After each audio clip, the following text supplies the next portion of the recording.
Many people are trying to process this senseless act of gun violence. And it may be difficult, especially for families trying to help their children cope with this. Fox 12's Bridget Chavez joins us live after speaking with a psychologist here in Portland on how parents and families can talk to their kids. Bridget?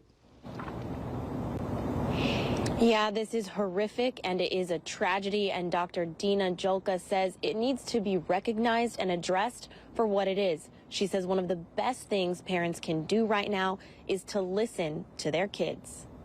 It's the third mass shooting in just a week and a half in America, this time at Robb Elementary School in Uvalde, Texas. It's horrific.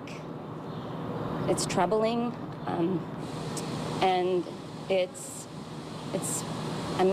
your heart bleeds for the people that have to deal with this. At least 19 students and 2 adults were killed in the massacre.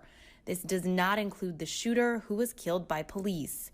We know that one of the adults killed was a 4th grade teacher at the school. Gwen Sullivan has taught in Portland Public Schools for more than 25 years.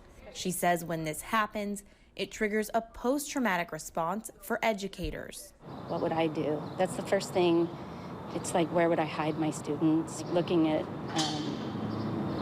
Sandy Hook and looking at, they're just these little babies, 8 to 10-year-olds that are being murdered. And it's unfathomable. It's not something, it's not a feeling that you can really explain, but you want somebody to do something about it. And while nothing can bring back those innocent lives lost, Dr. Dina Julka has advice for how families can process this tragedy. First, she says it's vital that adults listen to their kids and validate how they're feeling. It's really normal to feel shock or disillusionment or deep sadness or fear, anxiety. All of those are totally normal in children and adults. Julka says not to distract or dismiss. She says telling kids the truth is important. If they do have misinformation, correcting that is also important, but doing it at an age-appropriate level. So how you talk with a 6-year-old will be very different than a 12-year-old, and what you can say. Julka suggests limiting media exposure and reassuring your kids that their home is a safe place. She says parents also need to be realistic with their kids, because this isn't the first time we've seen something like this happen, and it won't be the last.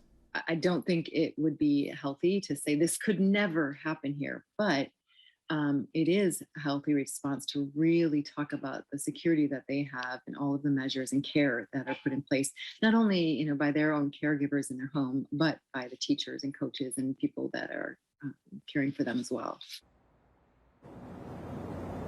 Dr. Julka also says that if your child is old enough to be on social media or has social media accounts, it's important for parents to bring it up to them first and make time to talk about what happened to build trust.